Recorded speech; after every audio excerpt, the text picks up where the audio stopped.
Ladies and gentlemen, please welcome the Army senior leaders. How you doing?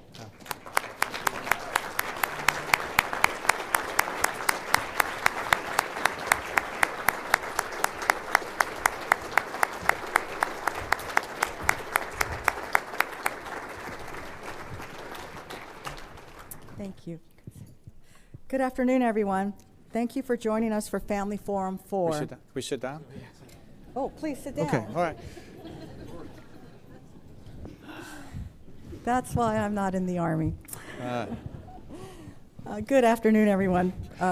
Thank you for joining us for Family Forum 4, the Army Senior Leaders Town Hall. Whether you are here in the audience or watching the live streaming, I'm very glad that you joined us today. This promises to be a very, very important forum. At this time, I would like to recognize our sponsor for the event, the Wounded Warrior Project.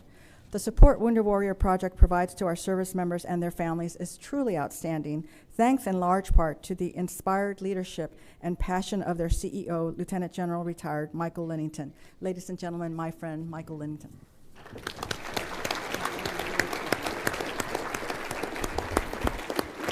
Thanks, everyone, and thank you especially to AUSA for once again honoring Wounded Warrior Project with the opportunity to sponsor this afternoon's Army Senior Leaders Town Hall. It's also great to be back with the United States Army. Hooah, Army strong. And among friends who my wife and I have known for more than 40 years, and it truly is for me a homecoming. In General McConville's initial message to the Army a few weeks ago, he highlighted people being the most important resource, and at the very top of his priorities as Chief of Staff. And I think you heard the same thing from the Secretary of the Army throughout this week and the Sergeant Major of the Army, with readiness, modernization, reform, and probably 70 other priorities coming behind people. I applaud that prioritization, and I agree. Taking care of people has guaranteed our Army's success for more than 244 years, just as it does today.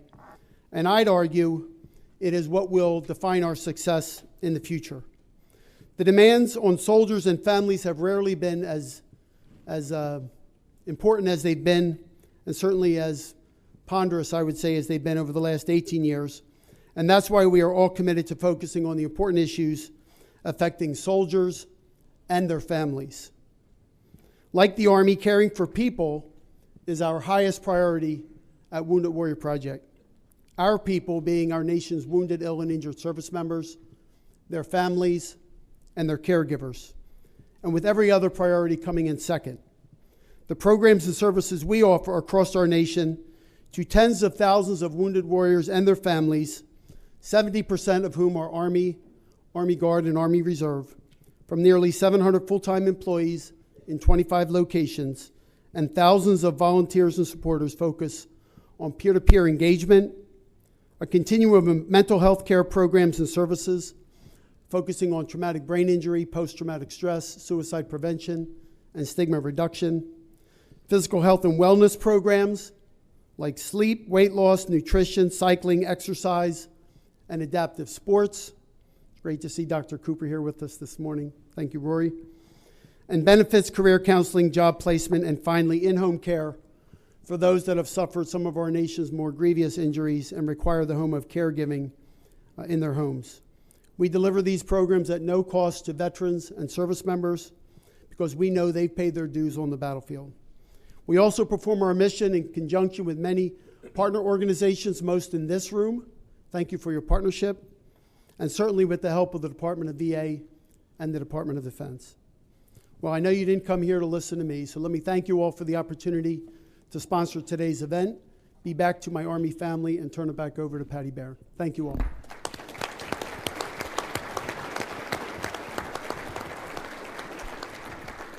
Thank you, Mike. Next, I would like to bring up to the stage the 2019 AUSA Volunteer Family of the Year, all the way from United States, Europe, the Elwine family. You'll come up.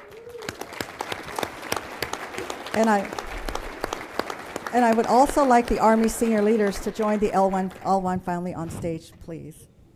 The Elwine family consists of Sergeant Major Diane Elwine, United States Army National Guard, Chief Warrant Officer 4, Frederick L. Wine, United States Army retired, and First Lieutenant Caitlin L. Wine, United States Air Force. Unfortunately, Austin and Tyler L. Wine were unable to join us today. They had to get back to school. And First Lieutenant L. Wine is stationed in Japan, and I think there was a monsoon or something like that, a typhoon, that kind of got in the way of her travel plans.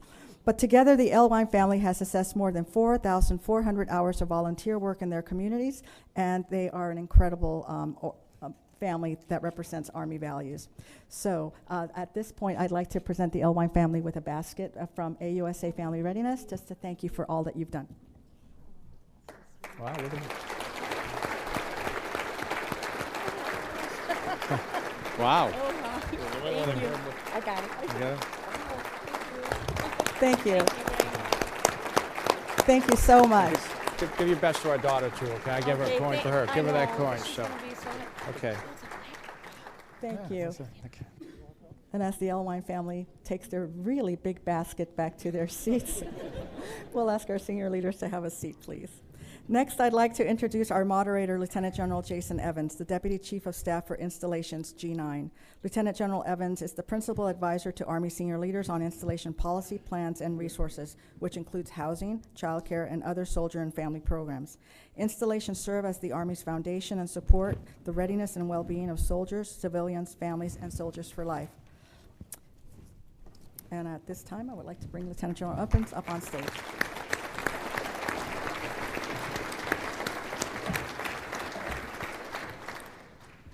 Good afternoon. Let's give Patty a round of applause for all of the hard work she's done on the Family Forum.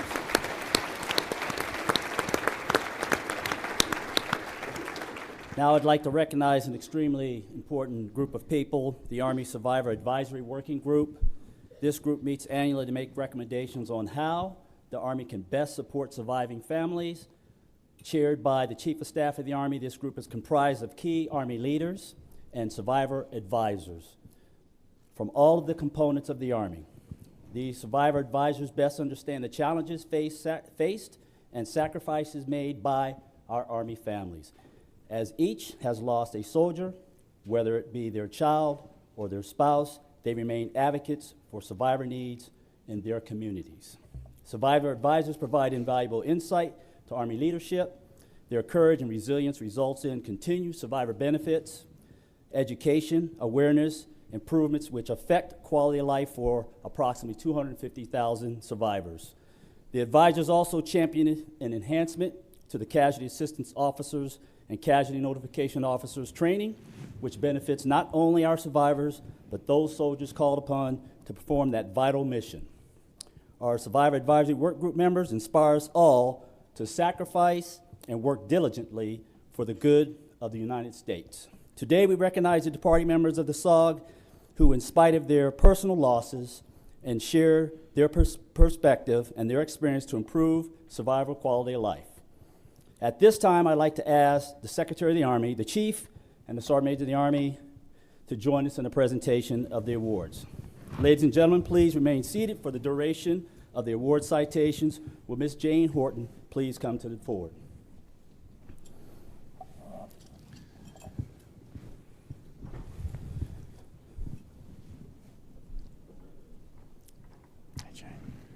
The Secretary of the Army Public Service Award is presented to Ms. Jane Horton for exceptionally meritorious service while serving as a member of the Army Survivor Advisory Working Group from August 2015 through October 2019. Ms. Horton served with exemplary courage and resilience following her husband's death, Specialist Christopher Horton. Ms. Horton's service reflects great credit upon her, the Survivor Advisory Working Group, and the United States Army. Signed, Ryan D. McCarthy, Secretary of the Army.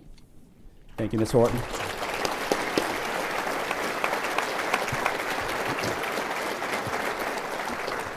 Would Ms. Candy Martin please come forward?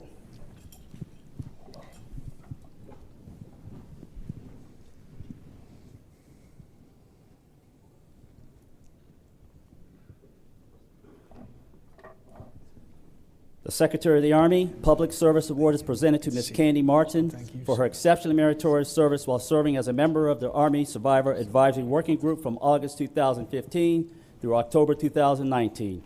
Ms. Martin served with exemplary courage, resilience following the death of her son, First Lieutenant Tom Martin. Ms. Martin's service reflects great credit upon her, the Survivor Advisory Working Group, and the United States Army. Signed, Ryan D. McCarthy, Secretary of the Army.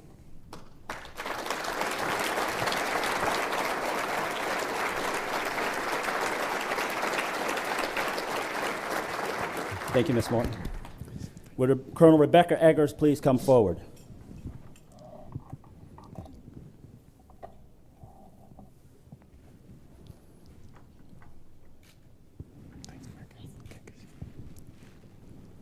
The Military Outstanding Volunteer Service Medal is awarded to Colonel Rebecca Eggers for exceptionally meritorious service while serving as a member of the Army's Advisory Working Group from August 2015 through October 2019. Colonel Eggers served with exemplary courage, resilience following her husband's death, Captain Daniel Eggers. Colonel Eggers' service reflects great credit upon her, the Survivor Advisory Working Group, and the United States Army. Signed, Ryan D. McCarthy, Secretary of the Army. Thank you so much. Thank you, Colonel Eggers. At this time, we would like to invite all the SAWG members to quickly come to the stage and get a photo shoot with the Army senior leaders.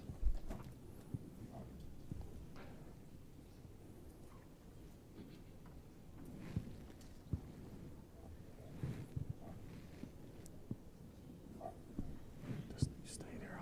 We'll populate it. We're kind of, okay. Oh, right here. Or not.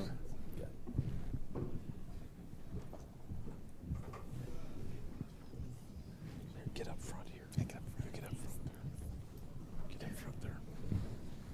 See if I'm tall enough to fill in here. I may have to need a stool here for me. Which way is Lieutenant Plumley?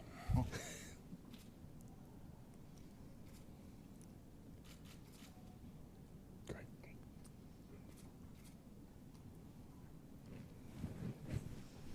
you. Good to see you. Good to see you.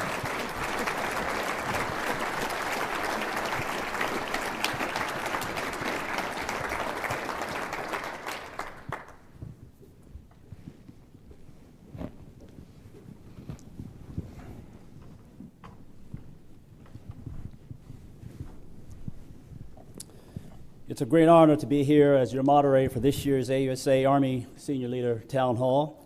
Family members, be they spouses, children, parents, or siblings, are the strength of our soldiers. They stand side by side with them, providing comfort, support, and unconditional love. Army families make selfless contributions to strengthen our brave warriors and the nation's defense. They play an important part in the mission readiness. The Army is committed to providing the care, support, and services necessary to enable self-reliance and ensure a ready Army. At this time, I would like to introduce our Army senior leaders. The Honorable Ryan D. McCarthy is the 24th Secretary of the Army and is a soldier for life. Having served in the 75th Ranger Regiment, U.S. Army Special Operations Command, he holds a bachelor's degree from Virginia Military Institute and an MBA from the University of Maryland, Robert H. Smith School of Business. Secretary McCarthy and his wife Jennifer have one daughter, Alexandra. Secretary McCarthy and Jennifer, welcome and thank you for joining us here today.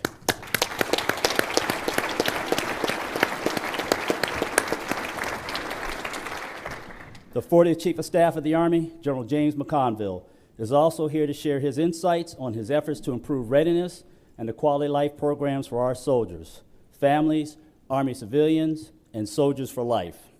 I also want to recognize his wife of 31 years, Maria McConville,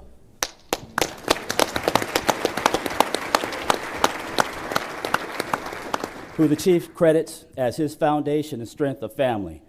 I would be remiss if I didn't mention their three children, Captain Michael McConville, Captain Jessica Nazar, son-in-law Staff Sergeant Ryan Nazar, and their youngest son, Captain Ryan McConville. General McConville and Maria, thank you both for joining us here this afternoon.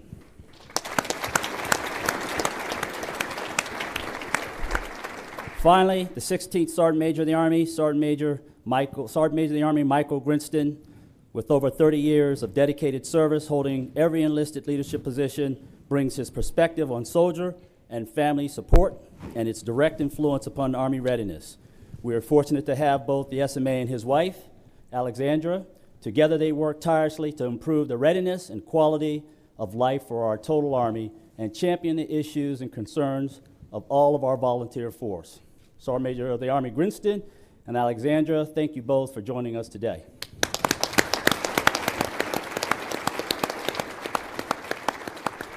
Ladies and gentlemen, the 40th Chief of Staff of the Army, General James McConville, will provide opening remarks. Well, thank you. And can you bring up that first slide, if it's possible?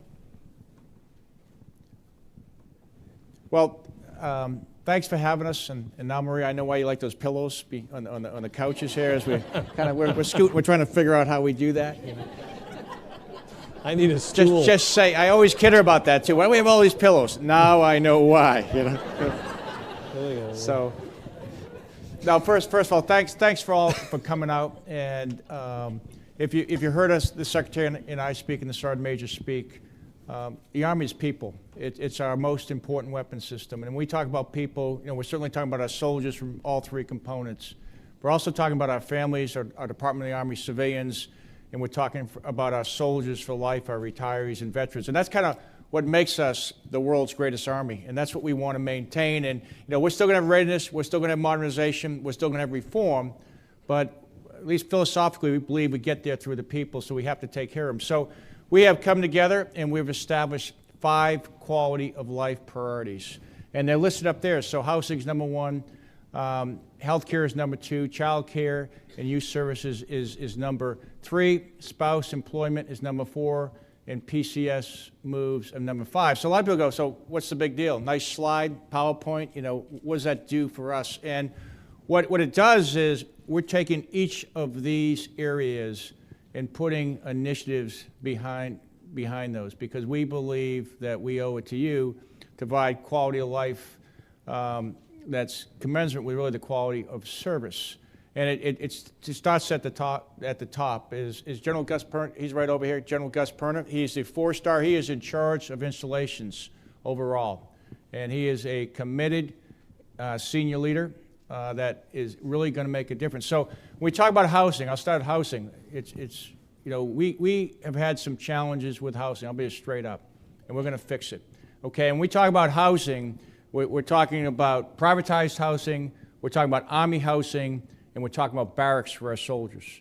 And we're going to invest in them, and we got to do a better job of fixing them. We put a lot of initiatives in place. We got over $500 million that's going into investment to fix our housing as far as new housing. We need to do a lot more than that. We want to not have M's. We want to get some B's on those numbers to fix the housing, to make sure we have that. We've spent well over almost $1 billion on barracks, and we're going to increase that because we got to increase the overall quality of our housing.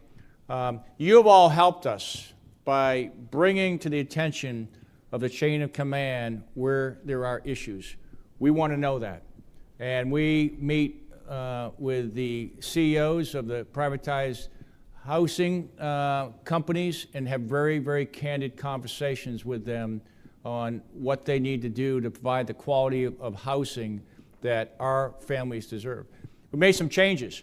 I say that old is not historical. Some of you, I mean, some of you have seen that. You know, we have these old houses. I mean, you know, we built houses that are so old, and, you know, because a sergeant and a captain living in a house that's 100 years old, it's not a historical place. We don't need to replace every piece of, you know, equipment in that house with the way it was 100 years ago, because they weren't good then and they're not good today, and we're spending a ton of money trying to keep those historical houses up. So if you're one of those historical houses, we're going to fix them, but we're going to fix them with glass from today. We're not going to go out and try to find some store that has old glass. We're not going to try to replace the way things were. We'll keep probably one of those houses, you know, so we can say, hey, this is how captains or sergeants lived 100 years ago, you know, and then the rest of them are going to get fixed, and we've got some authorities to do that. So we are also hiring people. They're going to make sure that if you have problems, they can come and check your housing and get with the privatized contractor to make sure that happens. We cut a lot of those type people, so we're going to do that. Healthcare, we are watching healthcare very, very, very carefully. And I want your feedback as we go through the process. There's a transition going on right now where I'm medical treatment facilities are being moved to the Defense Health Agency as part of a legislative requirement. And we just want to make sure that the care that our soldiers and families and retirees are getting does not degrade during that process. So, if you see a problem, come up to the chain of command. Our senior commanders are involved in that, and we want to watch that very, very carefully. Child care, over 50% of our soldiers are married and they have families. And we got to take care of them and make sure we have quality child care. So we're putting a lot of money into that. We're increasing the capacity. We're trying to reduce the wait list that we have, and we're going after that right now. Spousal employment. Many of our soldiers that are coming in to the Army have professional spouses. They work, and we know what happens. I think Maria and I have moved 22 times since we've been married, and every time she moves, she has to get her license and all those type things renewed. I know many of you go through those type things. We put some programs in place where we reimburse you for your licenses. We're trying to get to the point where you don't even have to renew them. Every license is good, and we're working with a lot of organizations that are working on spousal employment. The PCS moves. Again, you do enough of these moves, they have become a real challenge for our families, and we're doing some things on that as far as we're bringing the inspectors back in. So if the contractors aren't doing the move that we paid for, and that's what I kind of look at. A lot of these contractors, we're actually paying them the money to do it right. And we kind of expect them to do it right, but we're going to put quality inspectors in place to make sure that happens. One thing that we've put in place too is you'll get the dislocation allowance up front, which for a lot of the young families is a big deal, and we're going to make that happen. I want to throw out an idea. I'm not announcing it yet because we don't have authorities to do it, but give us some feedback. One of the things we're looking at is there's a challenge with moves. People will say, hey, during the summer, that's when the peak season is. So some people are talking about, hey, we'll move soldiers off peak. I don't sign up for that, okay? Because the reason people move during the summer, that's when the kids are coming out of school. So the only thing I sign up for is maybe less moves or stabilizing people longer, but we're not going to have the soldier moving in March and the kids getting pulled out of school. I don't support that. But one thing we've been thinking about is, what if we said to you, and I don't know how it's going to work out, is you're going to be able to do a Diddy move. No questions asked, and we give you 90% cash of what you would have gotten if you had gone through the whole moving company or something like that. I don't know. We're trying to figure out something, and you get your dislocation allowance, and you get 90% of your max weight for your whatever it is, and you go move, and if you want to do it. If not, you can go through the system, and I think we might be able to reduce moves for that. So those are just some things we're working on right now. I think we're going to open it up to some questions, and then we'll go from there. Okay, we're going to open up for questions. As the chief said, we'll take questions alternatively from the group here as well as those streaming live over Facebook. As we get to questions, we have 2 rows here of SMEs. The SMEs will briefly address the policy that pertains to the particular question, and then you will hear from the Army senior leaders in terms of their perspective, direction, and guidance based on the question you ask. Let's get started. First question, please. Over here to left side. Yes, hello, my name is Erin Wagnon with Military Officers Association of America, also a proud Army spouse. Really excited to see the licensure reimbursement being implemented and used. However, we did identify a gap that I'm sure you may be aware of spouses moving from overseas to stateside are not eligible to get this reimbursement with the Army. However, in the Navy and Marine Corps and Coast Guard, they have all agreed to allow OCONUS military spouses to be eligible for this. I was told that Army lawyers interpreted the law that said they have to be moving state to state, and so they would not be eligible. And so I was wondering if this is something the Army would reconsider as a policy change to open up that eligibility, or if it would take an act of Congress to clarify that. Yeah. I think we're going to get some Navy lawyers. Yeah. We have one. We actually Where's have Jim one. McPherson. Yeah. Where is he? Well, you'd have comfort to know that our general counsel's the retired TJAG of the Navy, so we have the backdoor key to their legal department. But we will take a look at that. I mean, there's always second opinions, so there's no reason for us not to address that. I'll take that one on personally. Thank you. Next question. Come on, everybody. Can I Yes, say ma'am. something? I want to say something on the licensing too. Is we've had some spouses come forward, and we are a bureaucracy, and they were having some challenges getting their license. The program's in. They're going from CONUS to CONUS. If there's a problem with that, let us know. Okay, because I know where's Tom Siemens? Tom's working that. Sometimes we can be a bureaucracy. Someone didn't sign the right paperwork right. Our intent is with these new programs is if a spouse is having a problem, you reach out to that spouse, you work them through all the details, whatever needs to be done, and you make sure that they get paid right. Is that right, Tom? Is that what you guys are doing? So we've also delegated the authority. Microphone.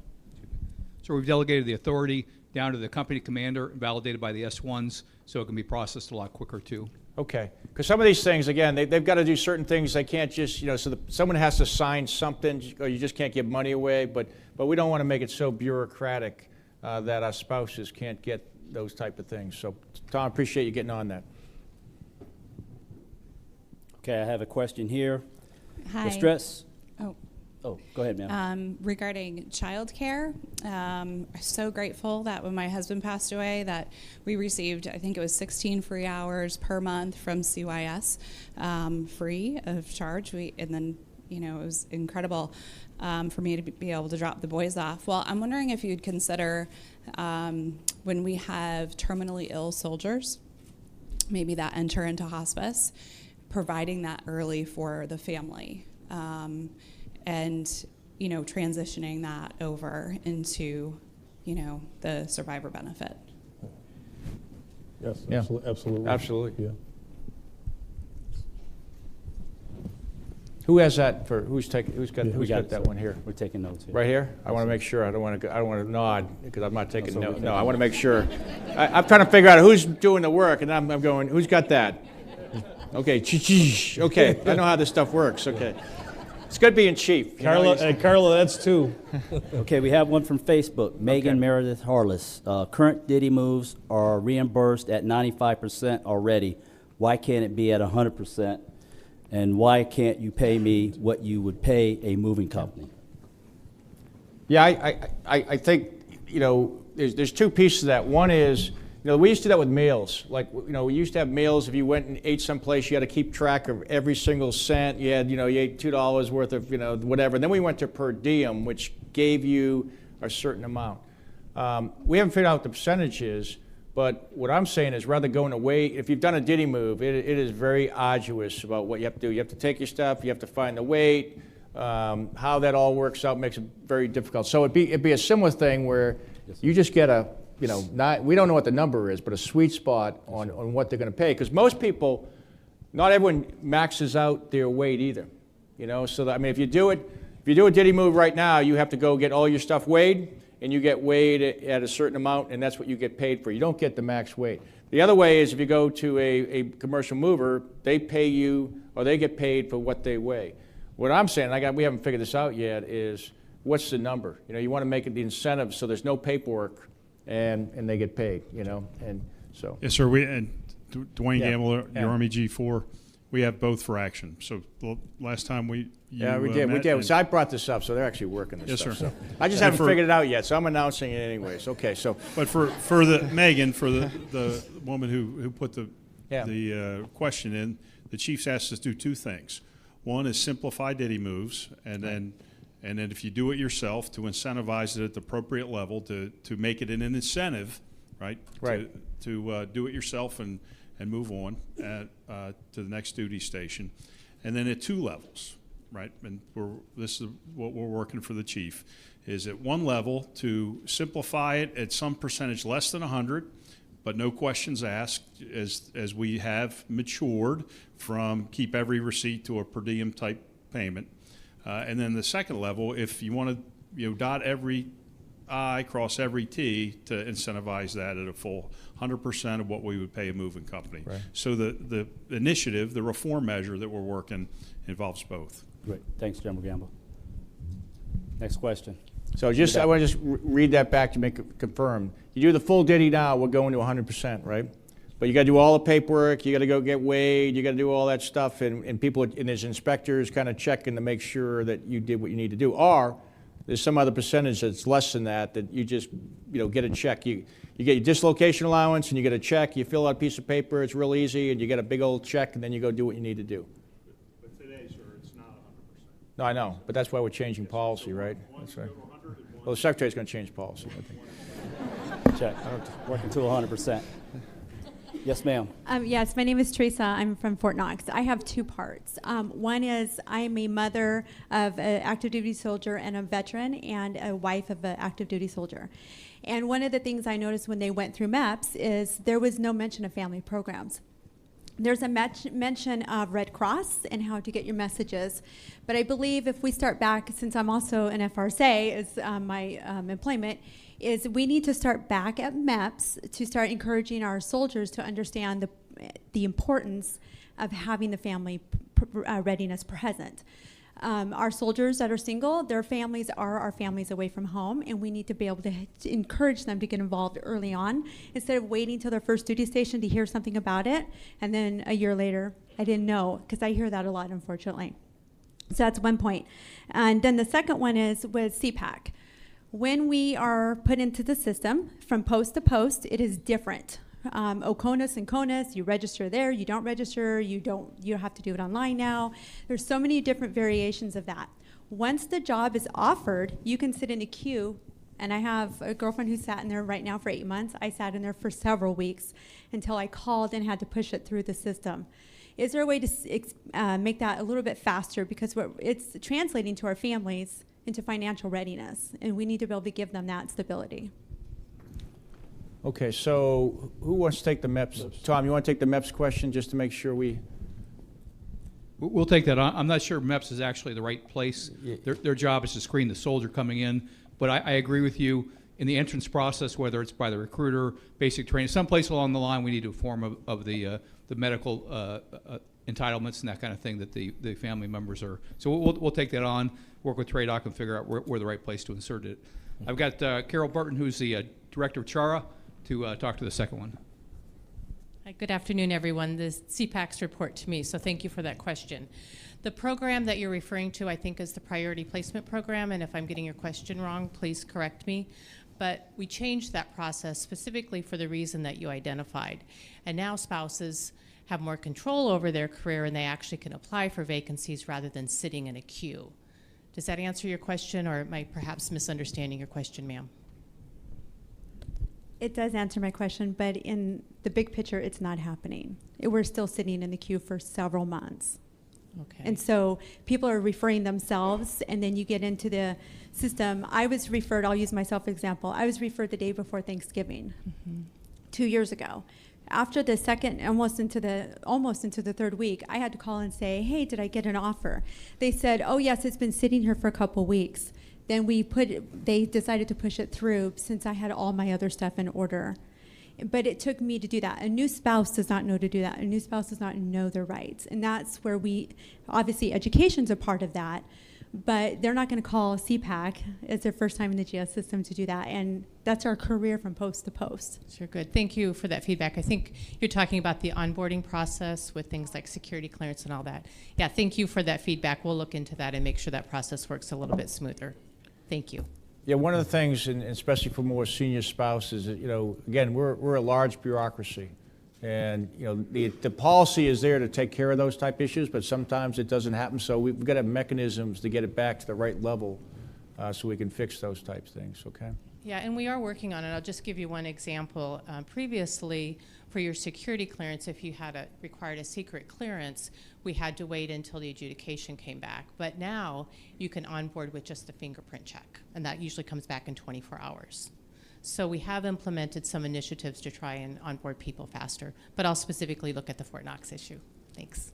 Do we have any capability for them, you know, kind of like Uber, you know where your thing is, you know, when you're kind of, I mean, I'm serious. As we move into the information age, some of our processes are agricultural age, some are industrial age, as we move into the information age. So someone just go online and say, hey, you know, where's my stuff, you know? Yeah. Sir, we have limited automation. If you come to the Civilian Talent Management Forum tomorrow, I'll actually talk a little bit about that and some of the automation initiatives that we're working on. You can see in the system partially where you're at in the application process, but you can't see, for example, if you're pending a drug test or a security clearance. The manager can, but you as an applicant cannot. And we need that automation enhancement. Yeah, that's just for all. If you've heard us, the Secretary and I talk about, we can't be an industrial age Army in the information age. That's what we're trying to do. We're trying to change our processes, which are very slow, linear, industrial age processes that people, kind of have to work hard to get through. So that's what the future is, and we got to help you get there. Yes, absolutely. That's on us. Okay. Yes, ma'am. One more yes, point Major. About the first question about family programs. We also have to do better with how we in-process and out-process folks. No matter what the organization where you're at, some of that sponsorship, sometimes we think sponsorship, that's just new soldiers into the Army. It's actually new families and all their family, not just the spouse, but the extended family. So when we in-process a family into the Army family, we have to do, my mic's not on? It's not my fault. Yeah. It's more torture with the chair, but okay.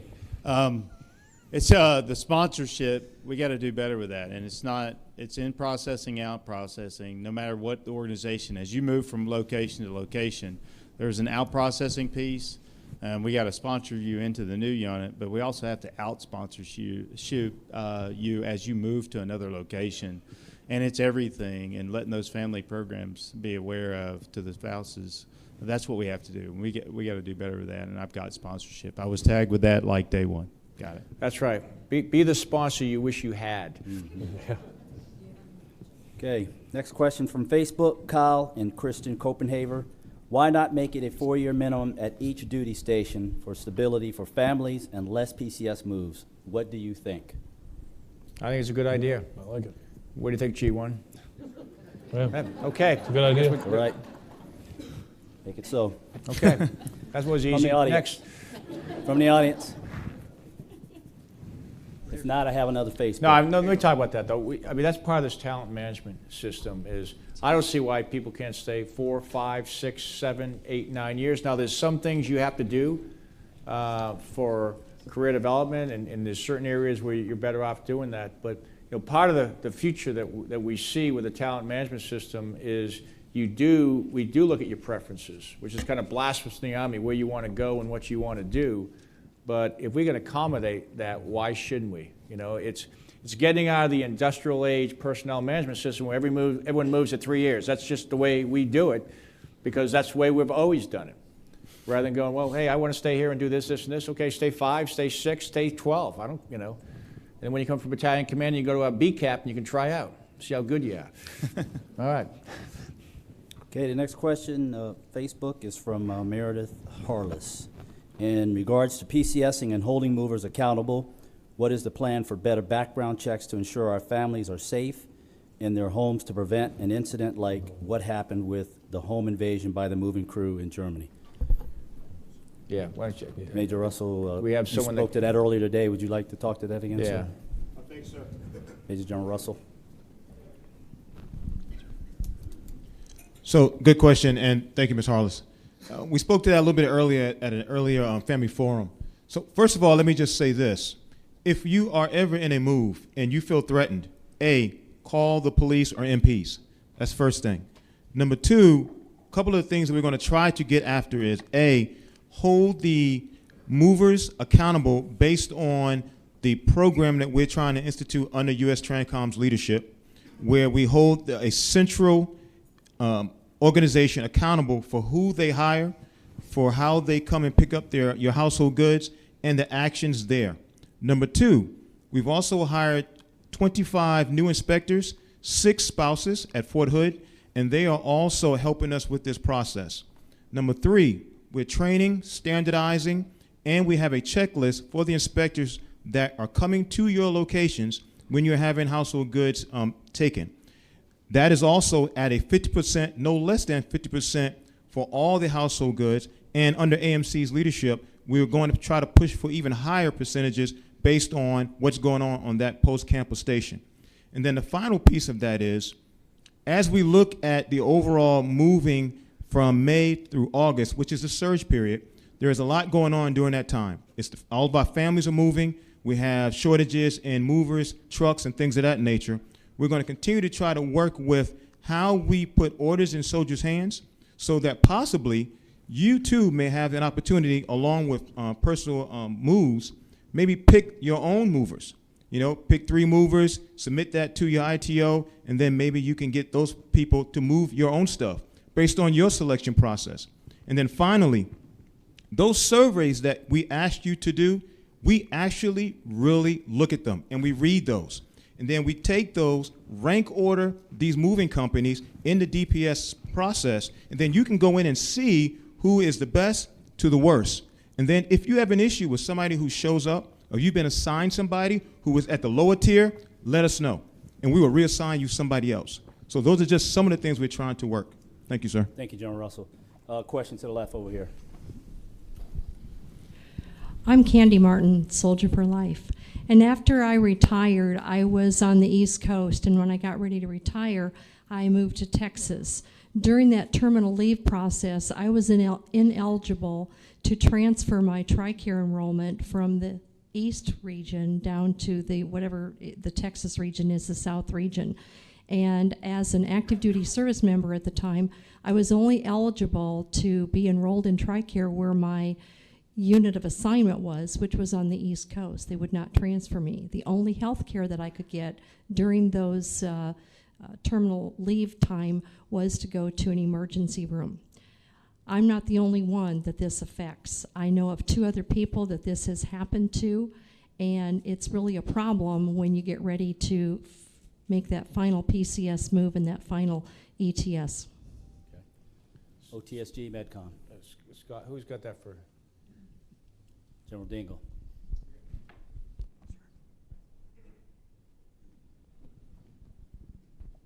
So I don't own the TRICARE program. However, I can address your problem directly. So if you can link with me afterward, TRICARE is undergoing a tremendous overhaul right now. What the outcomes of what the TRICARE system is going to be at the OSD DHA level. However, we Army do have a voice, and so as I hear the concerns, we are taking them to the DHA, to OSD as they implement the new TRICARE plan. So after this, I'll make sure I get your specific issue and make sure that we bring that to the table also to get it addressed at the next level. Thank you, General Dingle. One more question over here on the left. Yes. Hello. My name is Patty Bear, and I'm with AUSA. But I'm asking this question as a private citizen, not as AUSA. I started a group online, a closed group online called Military Caregivers and Cancer Warriors. And I did this because of experience that I had seeing many military families that had cancer patients going through treatment. We have currently about 100 people in this closed group. And many of the caregivers have mentioned to me that it's very difficult to care for someone that's going through chemotherapy or cancer treatment. And they put everything that they have into this to care for this soldier or family member. But there isn't a resource or a way for someone to care for them. All of the appointments, everything is centered around that patient, but that caregiver that's going through an enormous amount of stress is also suffering physically as well. I'm wondering if there is any way that we can incorporate caring or checking in with a caregiver when we're also caring for a cancer patient. General Dingle? Hold on, microphone, he's bringing it. A great question. I know that we're doing a lot of behavioral health, looking at the families as its entirety to include the children. But a great point that you have raised. Dennis Sarmiento, my behavioral health specialist, is he in here? Dennis, you want to talk to any additional resources that we could use in the meantime, but we will take a look at that. Great point, great recommendation. Dennis, anything to add? Yes, sir. Ma'am, again, thank you for representing the needs of so many that are devoting time to those that have served, and I'm sorry that you have to go through that, or the experience that your family's experienced. With regards to resources, the Army does have a child and family behavioral health system.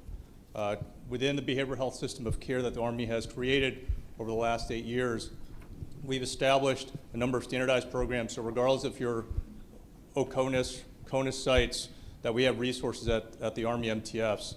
Now, I can't say that a recent report to Congress, the Army system of care has been identified as a model for the MHS. And so part of that is our child and family behavioral health system. So I would reach out. We can sit down after this and reach out and discuss what other options are available to support those family members. And then, Chief, the only thing to add is just from a medical perspective, the Chief says, again, people are our greatest, most important, priority. You also have a voice. And so when it comes to the medical system, regardless of any of the transitions or reform, you have a voice. And as you raise those voices, the thing that we are committing to you is making sure that we are addressing those issues, but we have to hear your voice, and we appreciate your voice, and we'll get after it. Thank you, General Dingle. Facebook question from Daniel Torres. He's a National Guardsman, and he wanted to know if he goes on active duty, his wife is a registered nurse, would she be entitled to having her fees for her license reimbursed, as she would more likely have to bring it from state to state and requirements vary?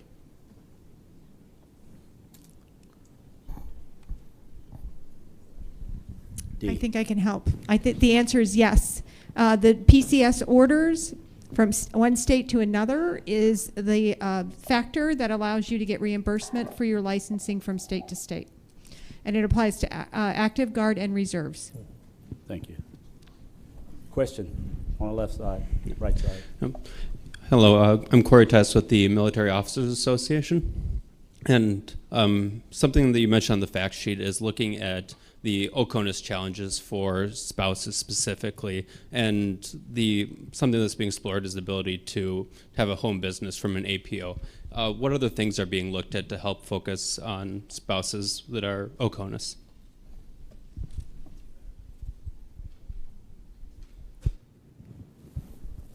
G, OCONUS home-based business for spouses? OCONUS home-based business. Home-based, I know we've done a lot for CONUS. I don't know where we're at. There is a joint service working group addressing OCONUS, home-based business, and employment in general. We know that there are challenges with using the APO addresses. We know that there are challenges and some prohibitive language in the status of forces agreements. We're recognizing what those challenges are, and we're now in the phase of making recommendations to senior leaders on policies perhaps that need to change or some resources that need to be invested. We are aware, we're working on it, but we don't have all the solutions yet. So we have that for action. Next question.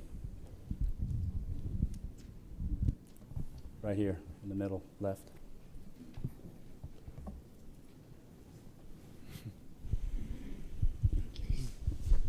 Good afternoon, sir.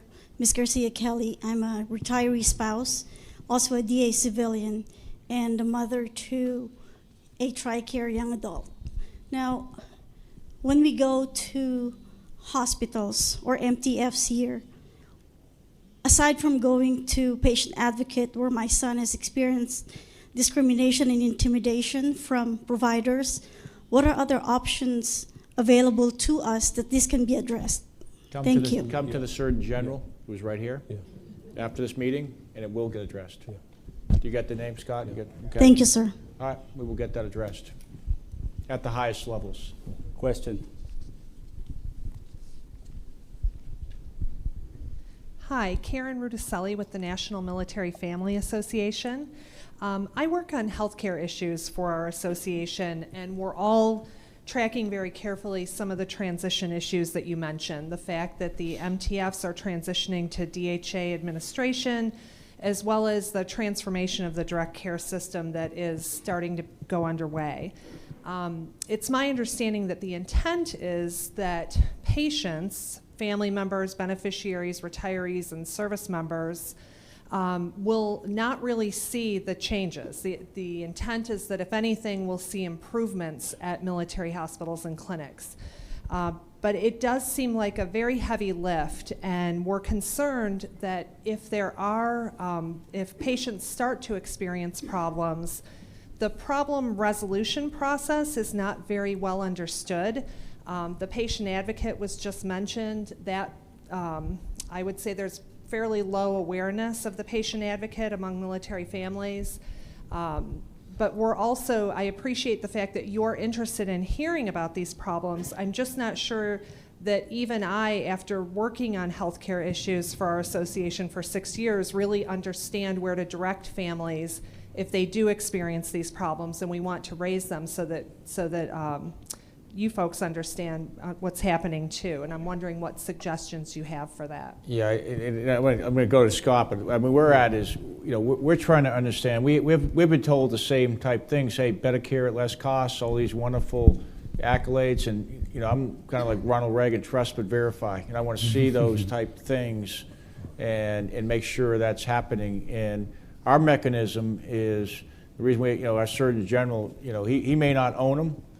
Just like with TRICARE, but that's the right level. We can get to the right level of leadership, or come to the secretary or myself and get after these issues. So Scott, you want to take a shot at that? In addition, the systems will not change.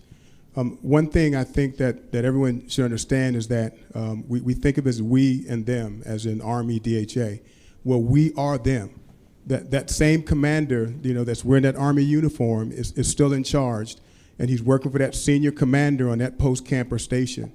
And so his focus and concern to make sure that we're delivering quality health care to the beneficiaries is still there. So DHA is going to come in, and they're going to take authority, direction, and control, implement policies to standardize throughout the military health system, but that commander of that MTF is still responsible, and he's going to make sure, one, that is sustained. In addition to that, as we start the transition of those medical treatment facilities, the regional health command is still there. That intermediate management organization is still providing that oversight, but on the ground at the MTF, the patient advocate, the commander, you can hit me direct. We are still listening and will ensure that any concerns are addressed. And so with DHA, we'll have that policy oversight, but that implementation is that same Army commander under that same station or senior commander at the installation. And so we are watching it very closely also. Thank you, General Dingle. Yes. Hi, thank you. I'm Noreen O'Neill. I'm with the Military Family Advisory Network, and I am an Army spouse and an Army mother-in-law. So thank you for having me today, and thank you guys for everybody that you do for the Army and our future families. My quick question is, when can we expect a finalized tenant Bill of Rights? I'll take that. Take that to Secretary. Policy, over to Mr. Secretary.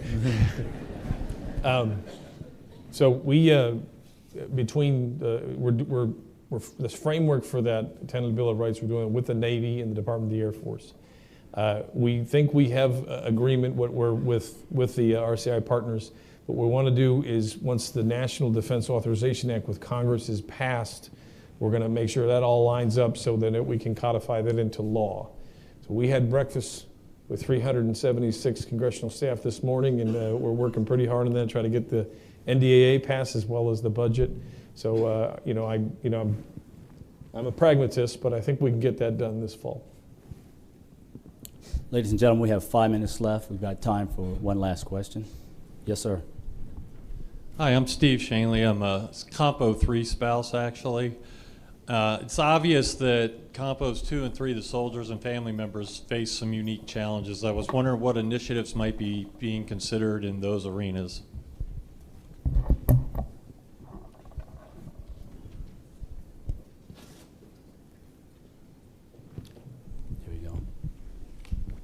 Thank you so much. I'm Major General A.C. Roper, Deputy Commanding General of the Army Reserve.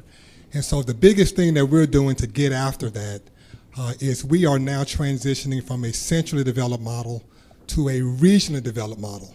Why is that?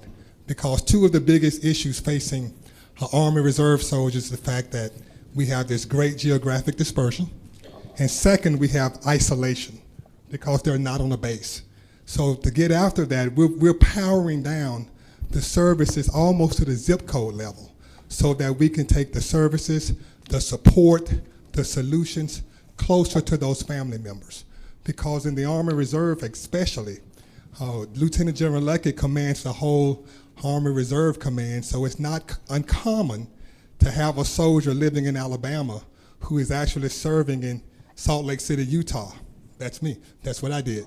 And so my family in Alabama needed services unlike those in Utah. So taking it down to the zip code level, where it's regionally based, takes the answers, the solutions, the processes, the services closer to the family members. And so that's the number one thing that we're getting after, because the family members are our VIPs. Thank you.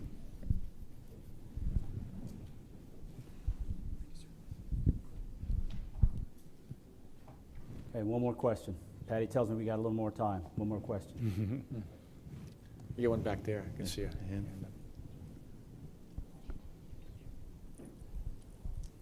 Hi, my name is Katrina Smith, and I have a son who has sickle beta thalassemia, and it's a debilitating blood condition that causes severe pain crises. And I understand that legislation and new regulations have been incorporated to combat the opioid epidemic. However, we have been caught in the middle as far as him getting pain medication when he goes to appointments, or not appointments, when he goes to the emergency room. Sometimes they only give him enough medication to combat his pain crisis at the time, and will not refill his prescription until he's able to go see his physician. And so my question is, or my comment is, that I want to bring awareness to the people who are like me, who are caught in this middle of this opioid crisis, to where our family members need medication, but they're being limited the access to the main pain medication. So is there a way that they can be flagged in the system so that we are not feeling like we're dehumanized, being ostracized, feeling like we're abusers because they need this pain medication? First, my apology. Comment heard, well received, and I will get your specific information to make sure not just yours, but other families in that same conditions are also addressed, and we'll jump on it. Sir, we have one more to your right. Okay. Hi, Joyce Razor, Army retiree spouse and formerly with National Military Family Association. Great panel this morning in terms of interest about housing and PCS moves. One question for you as leaders. We've heard from leaders that there were lessons learned about the housing problems that have surfaced this year. I'd like for you as leaders to talk about how you're going to apply those lessons to other examples of, quote, privatization. Namely, and the first one that comes to mind is the transition on PCS moves to a system where you have a contractor running the PCS move process. So what lessons would you like to convey to the people who are working that process so that we avoid the problems we had with housing privatization? I'll go first. Go first, yeah. Okay. In the springtime, when a lot of this all bubbled to the surface to us, and went out and conducted inspections, if you will. I went to Fort Jackson, I went to Fort Eustis, and realized that we just essentially outsourced it.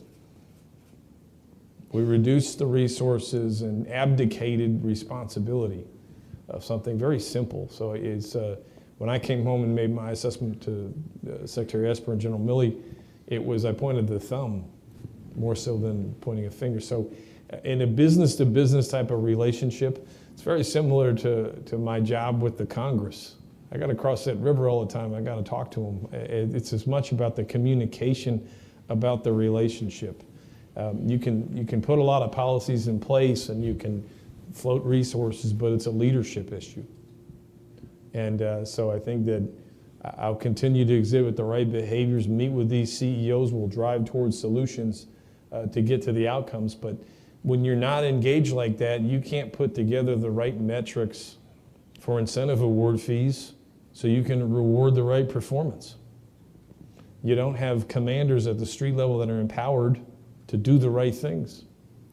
Along with building a recapitalization schedule to rebuild the homes and make the right investments in these assets and monitor the depreciation of the assets over time. So it was a leadership issue. It had gone on for far too long, but we're just going to exhibit the right behaviors and engage on a daily basis. Yeah, I'd just like to add, you know, we're a military organization. We're not a private company. And, you know, the leadership sitting here, we're responsible and accountable for all our soldiers and families. And that's very, very different than Walmart or IBM. I don't know if the CEO or the chairman of Walmart is sitting in front of their families going, how are your moves going? How is your housing? How is your medical care, or those type things? We have that responsibility. We own that responsibility. That's what makes us different. So the two lessons I learned, I'll take privatized housing. When privatized housing came into place, I was a commander at Fort Campbell. I thought it was wonderful. I saw these new houses come in. Don't talk to my wife, but we lived in, we were lieutenant colonels, with the mold and all that, blowing the. Did we on turn a loop? Did the kids have the turn a loop stench? No, but anyways, I mean, there were those type. So when we first saw that, and new housing came in, we said, wow, we finally got this right. We're doing it wonderful. But we took our eye off the ball, quite frankly. We saw these new houses going up, and a lot of the new housing wasn't built to code and to construction, so we kind of fell off at that. The work orders weren't getting done. And because we kind of walked away from it, we weren't in checking it, it just wasn't getting done. So the lessons learned from me is we've got to keep the chain of command involved in that. They need to understand that they're responsible. They're responsible for the barracks where our soldiers live. They're responsible for the housing. That's just good leadership in caring for people. And then you've got to you got to have checks and balances that are making sure that people that we're actually paying to deliver quality housing, paying to deliver quality moves, paying to deliver quality health care or child care are actually doing that, or they're not getting paid. The second thing is we got to have feedback loops. Right now we have commanders doing these town halls quarterly, so people that are having problems, at least they can come and they get it to the right level of leadership. But there's surveys that people actually read. And so we have to do is make sure that we have feedback loops in place. So when things go wrong, we're checking it. We put out a new policy, like the licensing. We got to have feedback loops that check and say, hey, wait a minute, I didn't get paid, or we're watching this program and 5 spouses, or 50% of the spouses having a problem getting the right piece of paper signed. And rather than just sending it back to them, you call them up, you work through the system, you get it set so they're actually getting what they need to do. So when I look at these big 5 here, these are things that are our level. And the reason we're putting it at this level because we want commanders at every level to be taking care of these things. There's some family programs, maybe like ski in the Alps, they probably are not going to get our attention, but we want to make sure that these big 5 that are essential to our units are being taken care of. Go ahead, Submit. I really want to apologize. This is actually encompasses a lot more than just housing. Yeah. You name it, but not only, the secretary says leadership, but you actually have to take some action. Maybe you got to put down the cell phone, look people in the eye, and actually talk to them. And then you don't just hand them off to somebody else. You actually walk them to that area and say, I'm going to stand here with my person, whether that's a PCS move, it's a housing move or something. Don't go, yeah, I know you did that, but it's not working out well for you. Well, let me know how it goes. No. You need to actually do something and say something and go, well, that's not right. I don't know the solution, but I'm going to take you over to the platoon sergeant, and if he doesn't know, I'm going to take you to the company commander, the battalion commander, and if I have to, I'm going to go to the division commander because we're going to fix this. Whatever this is. And we can't just, okay, it's an app. That doesn't actually fix it all. You're going to actually have to figure out what's going on with your folks. It doesn't matter if it's housing, it's barracks, it's TRICARE, it's medical. You know your people, And most of the time, somebody knows it. Somebody knew, and I saw it, and they didn't take an action. And we got to get all of us involved at the ground level to actually not just identify it and go, yep, that's terrible. And then we got to take it and not give up and say we're going to keep pushing this to the appropriate level until we get the right answer. A lot of times when it gets to the right people, the senior mission commander goes, oh yeah, we're going to fix that. We're going to move out. You're going to get this. You're going to go fix the house, and it's going to get done. We got to have the sergeant has got to have the same. They're empowered. We just got to we got to teach them how to do that. And I'll give you a quick story. I was talking to this NCO. He's a young sergeant, and he heard me talk about this all the time, about the NCO can do this. And he had a soldier that couldn't get the right house. He said, and I heard the sergeant major, I heard you talk to it, and I said, I'm not going to take this, and you're going to give him a new house. He's just a sergeant. He said, but Sergeant Major, it really worked. I didn't have to call you or anything. He worked directly for me. He goes, I just did it. And he was so proud of that moment. We actually have to talk to our junior leaders about those cases and how great it is and that they can do it. Sometimes it doesn't take, the general officer to do it. It just takes a sergeant who's willing to say, this isn't right and we need to fix it. Cool. How about Sergeant Major? All right. Good answer. Now back in. Okay. One more Facebook question. As Army military treatment facilities transferred to the Defense Health Agency, can we please get your commitment to us that there will be no detriment to the quality or access to care? Yeah. I mean, mine. Yeah, mine. Yeah, my commitment. The Army senior leadership and General Dingell have said yes.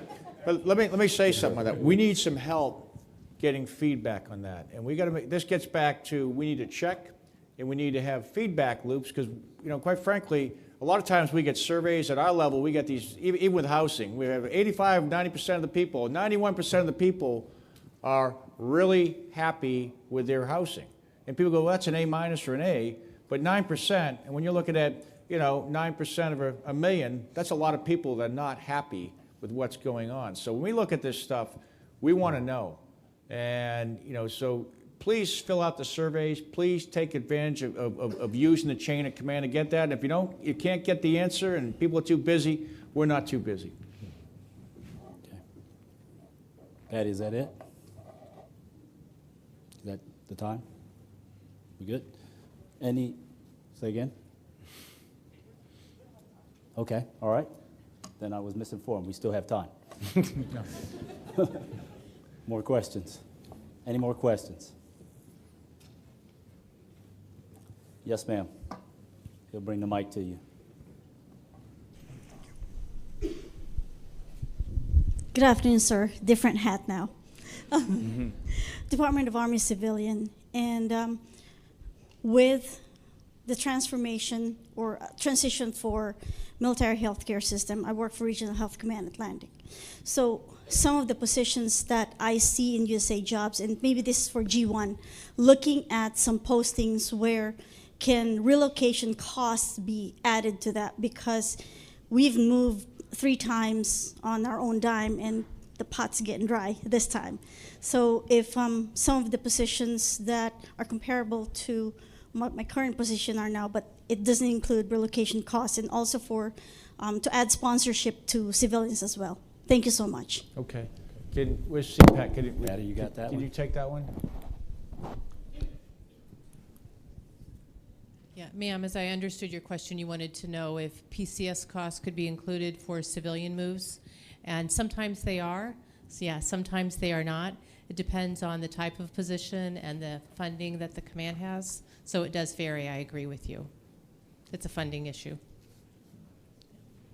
Yeah, but if we're going to ask them to move, we ought to be taking a look at how we take care of that, I believe. Yes, sir. Yeah. If it's a management-directed move, the Army will pay the PCS cost for a civilian.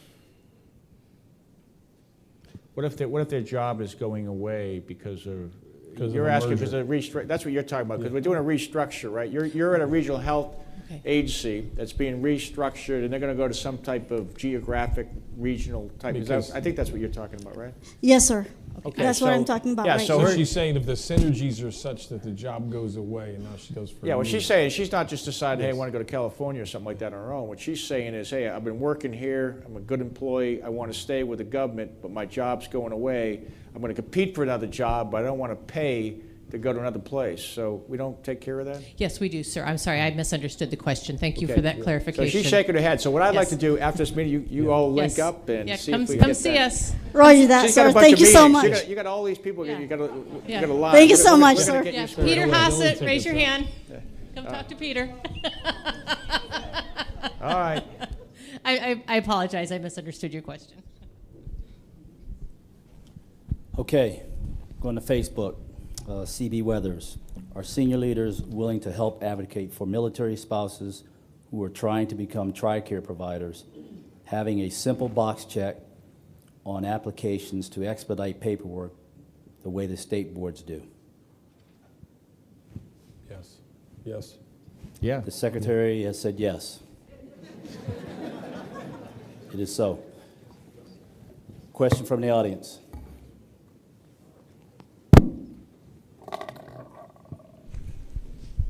Sir, I'll speak of a personal experience and then kind of tie it back to the regulation.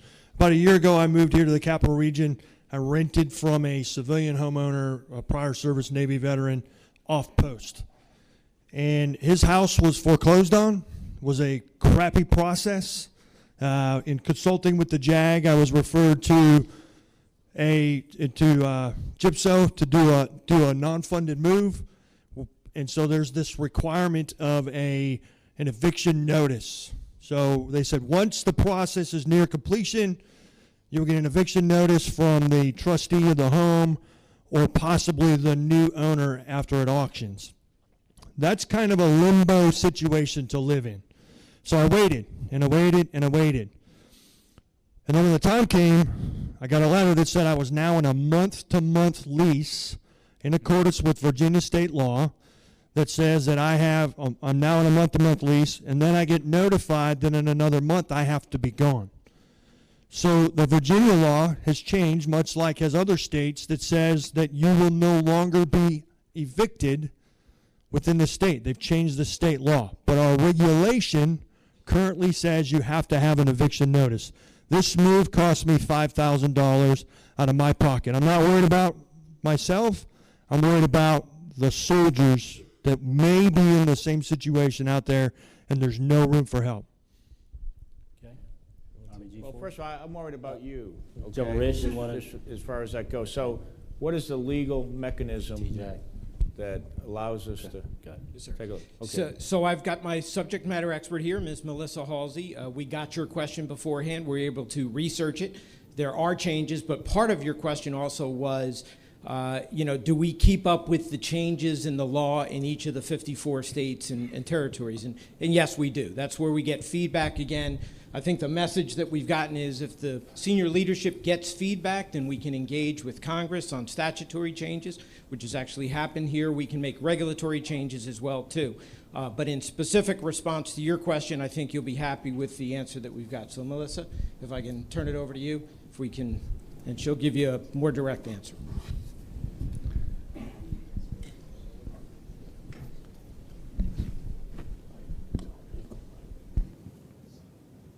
And yes, the gentleman's right. There is quite a patchwork of laws that govern foreclosure. And as a tenant living in a foreclosed property, there are certain notices that you receive that are different than the owner of the foreclosed property.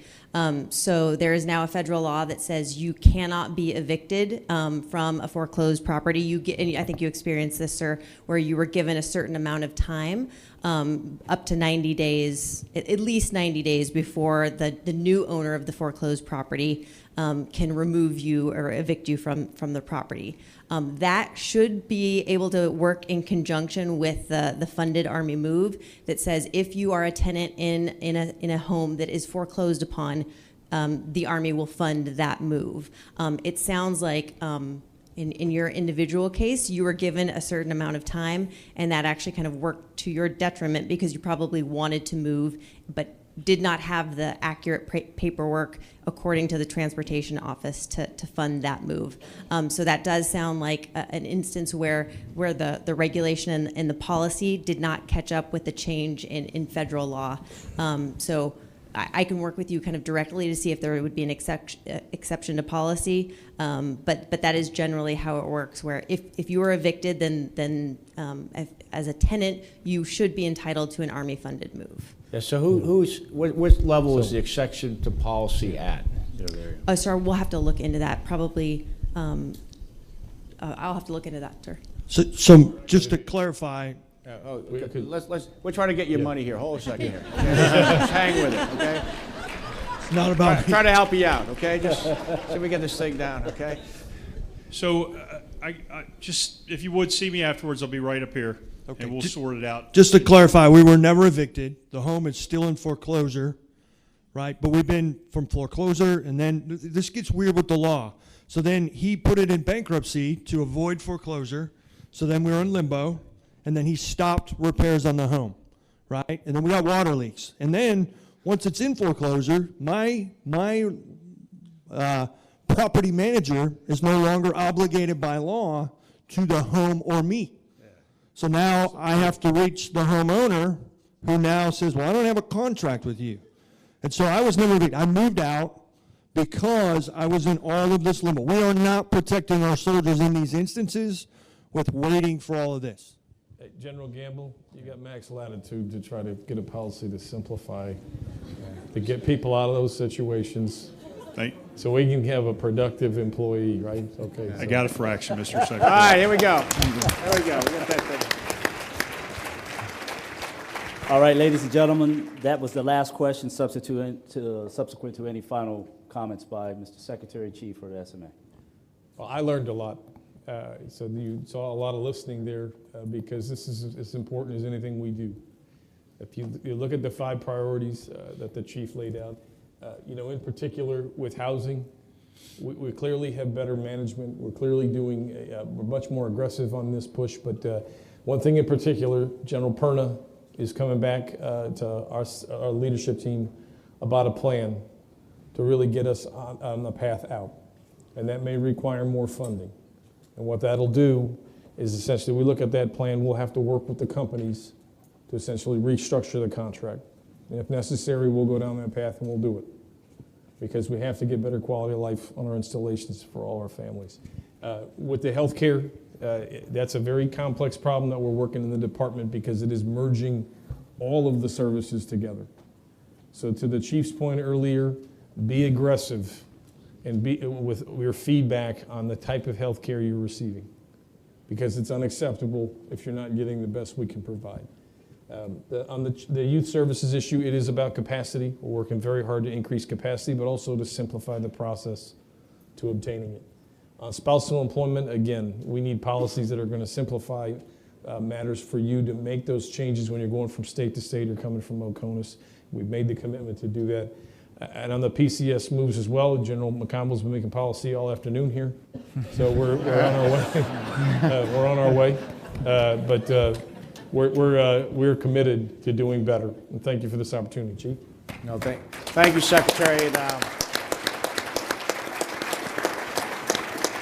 I can tell you we have a secretary that's really committed to soldiers and families, and he is the one who makes the policy, and he is willing to change and make things work. And again, as we put out some of the things we've fixed already with policy, but they just take time to get down to the families. And sometimes what seems like it works at our level so well, by the time it gets down, it doesn't work. And there's an exception to every policy to take care of. I mean, that's kind of where we're at. If you got a problem, I mean, there's no way we expect people to live with, in bad housing and get evicted and not have, I mean, we got to be able to fix those type things. And we got to be able to fix it for everybody with our soldiers. So, for the leaders out there, be looking for those instances and get them up to you. We got a lot of generals and sergeant majors sitting in this room. We like them solved at the lowest level, but get them up to the right level where people have the authorities to fix it. And if you can't get it up, get it up to us, and we will fix it, okay? So thank you. Sergeant Major, over to you. Yeah.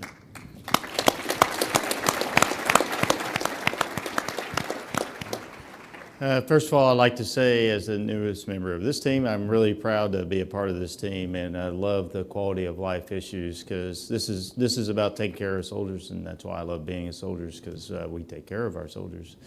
But the last thing is that it doesn't just take this forum just for everybody. There are forums at every level. One of those is the AFAP, and when we sometimes don't take the forums that we have and we don't use them, but most of these things in here are great AFAP issues, and you have a voice. We will listen. We go line by line of every AFAP issue. If it comes up to the Department, that's a hard one.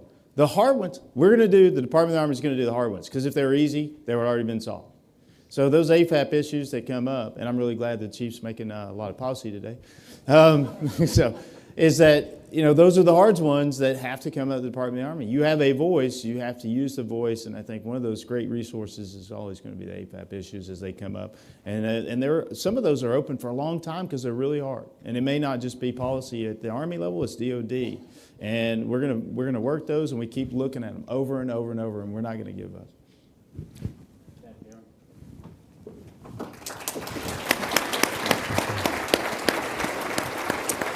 So, as someone who's been listening to forums for quite a while, I hear and feel the commitment. Thank you so much. I really do. And so this is the end of our 2019 Military Family Forum series. To our audience members, both in-house and online, thank you for joining us. It means the world to us, and hearing your voice is incredibly important. I want to also thank Secretary McCarthy, General McConville, Sergeant Major of the Army Grinston, for joining us here today, and for all that you do for Army families, and for all that you're going to do for all Army families. So thank you for that. To the senior spouses and distinguished guests, thank you for your support and encouragement. To the AUSA and Army staff that supported these forums, especially Thea Green and Larry Gilchrist. I wish you could have seen the work that went behind this, and it was incredible. So thank you so much.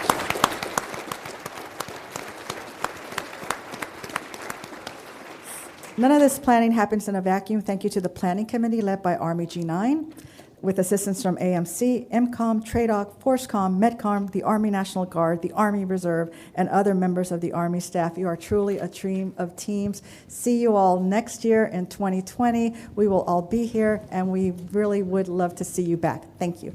All righty. Thank you. Thank you so much. You were great. Great. Thank you. Appreciate it.